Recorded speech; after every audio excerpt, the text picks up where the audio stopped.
Carson Wentz has been traded to the Indianapolis Colts. Hey, so let's get straight into it. It looks like it's going to be an off season of a bunch of quarterbacks flipping, flopping, going to other teams, and it still might happen with the Dolphins too, guys. And so let's go ahead and talk about it, Moses. What do you think about this trade, Carson Wentz to the Indianapolis Colts?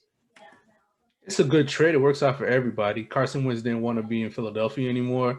The Colts needed a quarterback.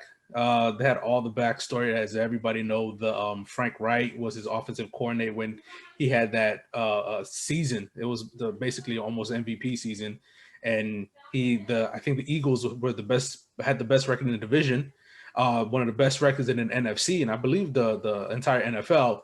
They're riding hot. Carson Wentz was playing good. He got hurt, but he was putting up MVP numbers. So the Colts are figuring like, I can get him back to where he was in 2017. I can get him back to that MVP form. You already know we got a stout defense. You know what I'm saying?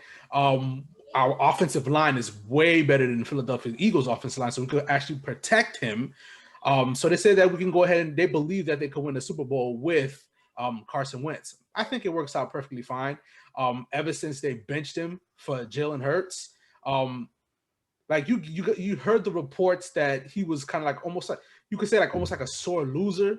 He wasn't like a teammate, a real teammate. Like it was almost all about him. That was the reports and the rumors coming out of there. So it makes sense that he's like, yo, you basically betrayed me. Y'all didn't believe in me, so I don't want to be with this organization anymore. And even when they fired Doug Peterson, he still is like, I don't want to be in this organization anymore. So he gets a fresh start. The Eagles, I guess they were fronting. I think they were calling like a lot of bluffs when they said we want that Stafford Goff type of a return for him, and everybody knew like, bro, I don't know what I don't know what pack y'all got over there, but that's not what you're gonna get, especially with all that money and the way that he played the past couple of years. They knew that they knew that they weren't gonna get that, and then the reports coming out saying that basically the Colts were basically bidding against themselves, right? Because nobody else really wanted him. So it's a third this year, a second next year, depending on his play time, and if they make the playoffs, it comes to a first. They believe in that quarterback, so it's a win-win for everybody. I believe that. I've had some time to digest the information of him being traded. I got the opportunity to hear some other people talk about it. Joy Taylor went off. She went off. She not necessarily went off, but she basically was like, who is Carson Wentz, right? Like the truth of the matter, like we act like Carson Wentz is Aaron Rodgers or like he's a elite quarterback, but the honest truth is Carson Wentz has had multiple seasons where he's been injured. He had one good season, one MVP-like season, and that's been it, right? But he acts like he's the man, the myth, the legend, right? But he's not. And so you are 100%. Colts are banking that they're going to get the 2017 Carson Wentz. And if they get the 2017 Carson Wentz, they're a Super Bowl contender by far, easily, right? But here comes the problem. You're gambling. And the one thing that we've been talking about in our previous episodes, and if you haven't watched our previous episodes, do me a favor, go back, look, they're still relevant. You can still listen to them today, and it'll be very helpful to get our numbers up. Thank you. But one of the things that we've been talking about in our previous episodes is that the window of opportunity for you to win a Super Bowl in the NFL closes like boom. One moment it's open and you've got like you're a Super Bowl contender, you're headed to the stars, you're headed to get that Lombardi trophy, and then next you know it slams shut. It happens fast. And so I believe, and I've been talking about the Colts all off season. The Colts are a one piece away, whether it's a legit quarterback or another playmaker. They are one piece away from having a Super Bowl contending team. Now, I still think Patrick Mahomes is the man in the AFC, and so you're still number two. And I still think Buffalo Bills with Josh at quarterback is still the number two team. So you're still behind them, and even maybe Tennessee. The honest truth, right? Tennessee is, I think, and you've got the AFC is ridiculous, right? But I still think the Colts have a decent team that they can be a legit Super Bowl contending team. Hence why I firmly believe they should have went after a better prospect than Carson Wentz. The honest truth is, instead of giving up all those draft picks, and it's not that much, it's only 2 draft picks, I would have rather had told Phillip Rivers, please come back and give me one more season, right? Like, instead of me wasting picks away, let me hold on to what I have. Let's try to run it back. They just won 11 games with Phillip Rivers. Tell Phillip Rivers to come back, because you're, in essence, is Carson Wentz, here's the question I'm going to have for you, Moses. Is Carson Wentz an improvement over Phillip Rivers, who just played last season? Last year, Carson Wentz, no. Oh. 2017 Carson Wentz, yes. He's an improvement. Like I said, it's all dependent on what kind of Carson Wentz you can get. If Frank Reich can get that old Carson Wentz back, then of course that's an improvement. Because Carson Wentz can throw the ball. He has a better arm strength than Phillip Rivers, right? At this point in his career, Phillip Rivers and Carson Wentz can get the ball to his receiver faster and a larger amount of distance. He can throw the ball better than Phillip Rivers. But like, to your point, what you said, you were like begging Phillip Rivers to come back for another year. Okay, you have Phillip Rivers come back for another year, right? Do you actually think they're going to win a Super Bowl with Phillip Rivers coming back another year? Not after listening to myself just talk just now and listing out, at least I just listed 4 teams that I think that are legit Super Bowl contenders in just the AFC. It's hard to see that with Carson Wentz or with Phillip Rivers, this team is beating any of those 4 teams right now. And they have a legit top 5 defense that's ready to go. In fact, their starting linebacker went on Twitter last week and was like, basically, he said, any free agents that want to come here and you don't want to put in the work, we don't need you here. Like, they know they're ready to run it. They know they've got a legit team, and they're not far behind these other teams. Even with Buffalo, like I just listed Buffalo in front of them. In the playoff game, they only lost to Buffalo by 3 points. It was 27-24. It was a game they could have beat Buffalo. And so what you have to ask yourself, when you and I were discussing this yesterday, what I said was, I actually thought, besides, I thought about the Phillip Rivers things today, but what I really thought they should have went after was Deshaun Watson. I know you feel a little differently about that. I'll let you talk about that aspect of it. But if you're a Super Bowl team that had a Super Bowl aspiration team, and you know you have the pieces in place, you've got the offensive line, you've got Taylor in the backfield, Hines in the backfield, you've got 3 horses in the backfield. I don't think you're going to be able to bring all 3 back. You've got 2 receivers that are young, and you can add another receiver to that core. You've got a tight end. You've got a top 5 defense. Why aren't you going after Deshaun Watson? Deshaun Watson automatically takes this team to a 13-win team next season, a 14-win team next season. They're going to be competing with Patrick Mahomes. They're going to be competing with Lamar Jackson. They're going to be competing with Buffalo, with the Bills, to win the division, to win not the division, but to win the AFC. Like, I think that would have been a better move for a team that's on the cusp of the Super Bowl. If you're on the cusp, you're right there. You're right there. You gotta go all in. This is where you throw your chips in. This is one of the reasons why I think Pat Riley is one of the greatest GMs of all time, right? Pat Riley always sees what he has, and then he puts his chip. He says, screws, he doesn't care about draft picks, because at the end of the day, draft picks are a huge gamble. He'd rather take the proven commodity, put them on a team, and let's go make a run for it. But I know you feel a little different about it. Tell the people why you feel a little different about it. Bro, I tell you this right now, you make a whole bunch of valid points. You know what I'm saying? That team, the Colts defense, they're ready to win right now. They're built to win right now. They have a good chance to win right now and all the way. But the trade proposal that you just made, and you just said, it's not gonna happen. And there's only one reason why it's not gonna happen. You have the Indianapolis Colts, and then you have the Houston Texans. Last time I checked, they're both in the same division, right? Yeah. That's not gonna happen. Like, yo, you hear like trades going down between 2 division rivals. but it's usually like a sixth, it's like a fourth practice squad players. You know what I'm saying? Players that they were gonna cut coming out of training camp. Those are the kind of trades. Those are the kind of trades that happen. You never get one for a franchise quarterback. The last one that I can recall, I can go back and think about was when Donovan McNabb got traded to the Washington Redskins, right? From the Eagles. But guess what? He was washed by then. Andy Reid knew what he was doing. He's like, you can have him. And they were desperate because they needed a franchise quarterback, right? So they took him from the Eagles. And what happened? He was white. He did not play good at all, right?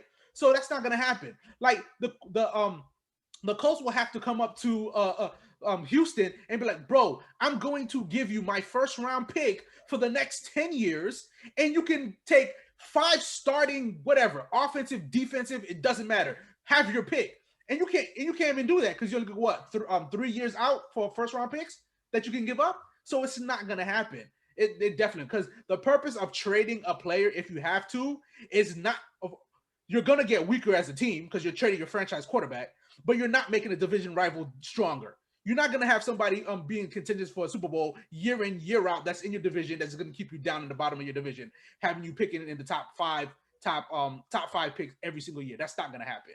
But besides that, everything that you said makes valid points. Like if Texans are crazy and hate to say it, stupid enough to make that trade, then you all for it. You go in and you do it, right? But I don't think it's gonna happen, dude. It's not gonna happen. If we're to believe that Deshaun Watson is going to really not play and he wants to be traded, at that point you just take what's the best offer. You have to take, and the interesting thing is, and I was just reading from a journalist earlier, is that the Texans still haven't made Deshaun Watson available. You know what I mean? And so you don't know what the price is going to be. But the honest truth is, if I'm the Colts, if I'm sitting on the Colts and you're talking about, you know what I mean, the floor that's been talked about is 3 first-round picks at minimum.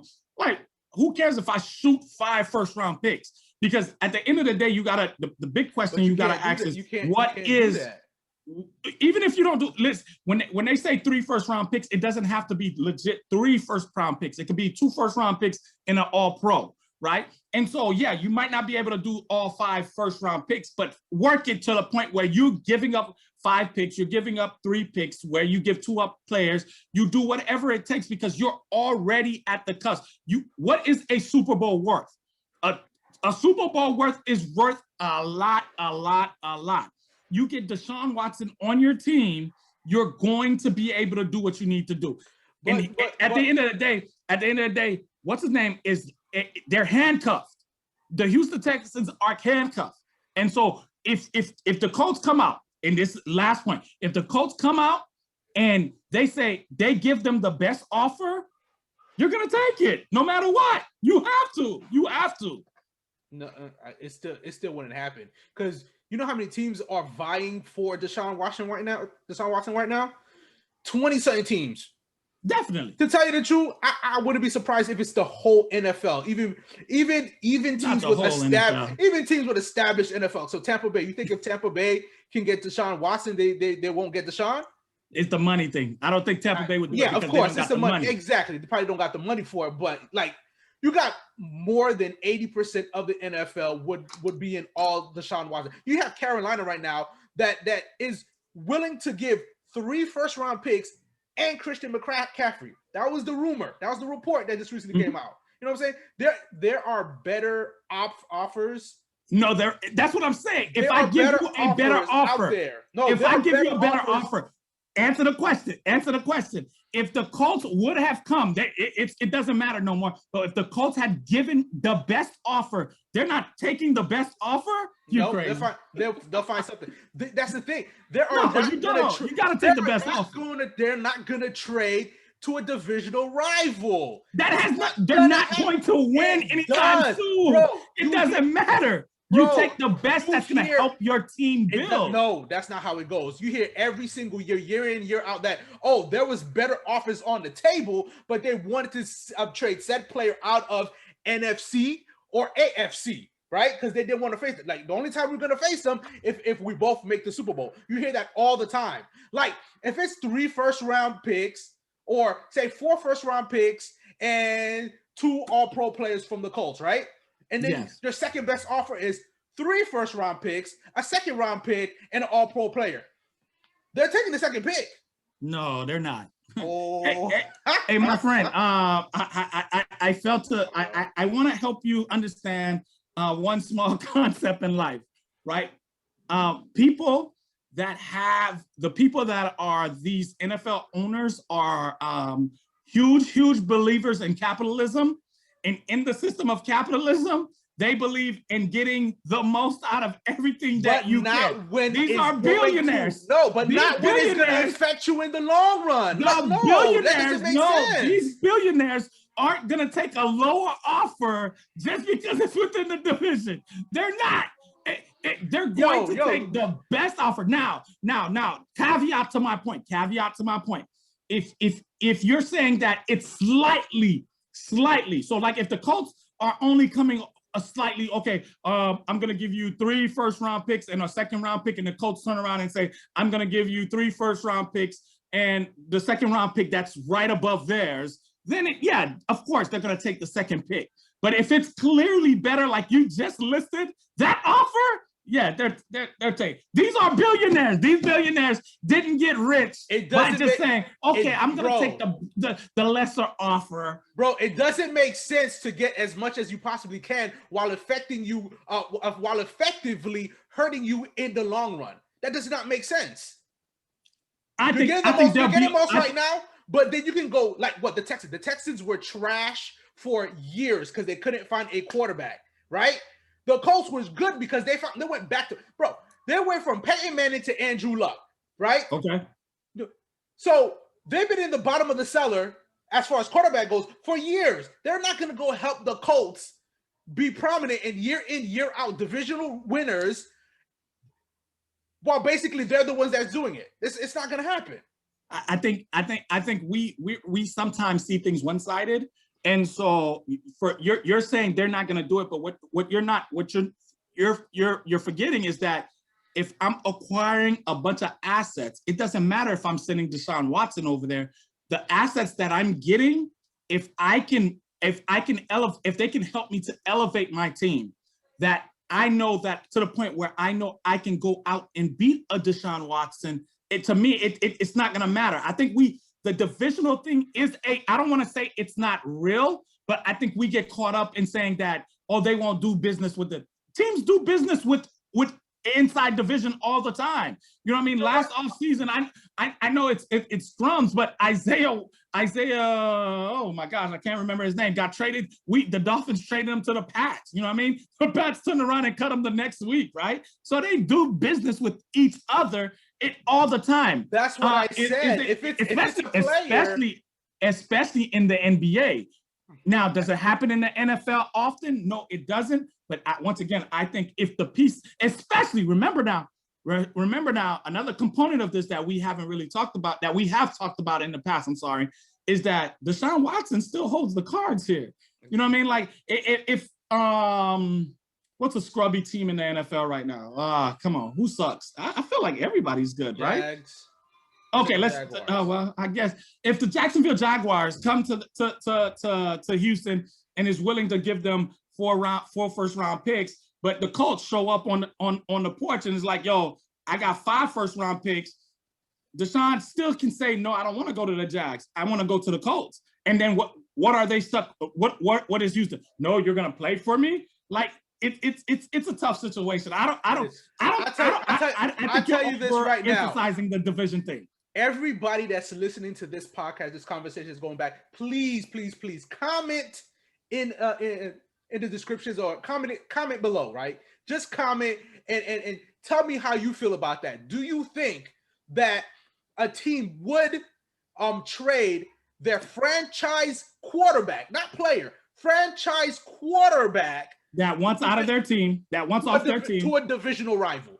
That wants off their team. You got to act. Remember, the problem here. They know the situation, but it doesn't matter. In normal circumstances, you're not trading Deshaun Watson within the division, but there aren't no more circumstances. It doesn't matter. He wants to leave, and at the end of the day, you got to get the best offer for a player that, in all honesty, he's making it seem like he can go sit. Like, I don't know if you've seen it. I shouldn't say this, but he's got a hot girlfriend that he can go sit by next during the whole summer, during the next fall, and he's gonna be fine. Right? He can be next to his girlfriend, chilling, traveling the world. Let me give you an example. Let me give you an example. Last year's trade deadline, right? Ever since the beginning of the year, the Baltimore Ravens was going to Jacksonville Jaguars to try to get Yannick Ngakoue, right? They offered them a second-round pick or whatever it was. It was a pretty high pick, right? They said that the offer that Baltimore made the Jags was better than the offer that the Minnesota Vikings made, right? The Minnesota Vikings decided to trade him out of the conference, right? The Jaguars decided to trade him out of the conference to the Minnesota Vikings so he could be the NFC, right? And then Baltimore went to Minnesota and traded later about a trade deadline to get that. And that's just for a defensive end. That's not even your quarterback, dude. Do you really think the Jags really cared that they were going to give a DN to Baltimore? So do you really believe the report that you're reading? Like, here's the honest truth. Here's the honest truth. The Minnesota, here's the honest truth. And I don't even need facts. I don't need facts. I don't even need to have you don't need facts. There you go. To know what I'm saying. Minnesota offered the better price, and the Jags traded the DN to Minnesota. It has nothing to do that. What are you talking about? Baltimore. No, it's Baltimore. Baltimore is better. Whatever report you read, they were fed a bunch of lies. Okay. And it wasn't true. Like a DN, that's a nobody. Chill out, man. Come on. The guy's not even Ngakoue was a nobody. Once again, I'm saying the position is a nobody. That's what I'm saying. And that's not a position that I'm, oh my gosh, if I trade him to the Baltimore Ravens, I'm gonna be in trouble. The Baltimore Ravens were already way better than the Jags. And then what happened when the Jags played the Ravens? All right, let's jump to it. Comment, leave comments and tell Moses that he's overhyping this divisional thing. Tell this dude to gotta make big boy moves. All right, so now Carson Wentz is on the Colts. So the question is, before I even get to Carson Wentz, before I even get to the Colts, the Philadelphia Eagles now clearly have Jalen Hurts as their starting quarterback, right? Rumor is that they're going to try to get another quarterback to compete, whether it's in the draft or bring in someone. That they've flat out told Jalen Hurts that he's not the starter, right? They're gonna bring somebody in. So how do you feel about Philadelphia right now? If it's Jalen Hurts, that is the guy, and they surround him with some pieces. What do you see Philadelphia next season? It's tough. It's not looking very good at all because I just recently read a report that the Eagles are $50 million over the cap for next year, dude. $50 million. I think they just released Deshaun Jackson, right? They just released him. Before I read that or before I knew the cap situation, I'll be like, oh, give Jalen an opportunity and watch him shine because I really believe that he can play. But the amount of things that they're missing from that offense, the line was horrible, right? They got rid of their quarterback. We all know that now. They're saying they're going to get rid of the tight end. Zach Ertz is going to be either released or traded, right? So who's he going to throw to? He has nobody to throw to. He's got a couple of guys that are lesser names. I was at Fulgham. He came on strong last year. But who else do they have? I'm pretty sure they're going to get rid of Alshon Jeffrey also. It looks like Deshaun Jackson just tweeted out. He said a goodbye. They just released him. Yeah, he released him. That news came out. So the offense is lacking, and he's a quarterback. He plays on offense. The defensive line is official. You know what I'm saying? Their defense was really good. The defensive line was very stout. They're gonna have to do something because they need pieces, they need weapons to surround Jalen Hurts. Because if you do not surround him with weapons or do everything that you in your power to give him playmakers, you're just setting him up for failure. And it seems like almost like every step of his career, he's getting the short end of the stick. And I would not be surprised if that's the case next year. The way it's looking like, they're probably going to be fighting for maybe last place in the division unless they can make some real big moves along with the draft and get some weapons around Jalen.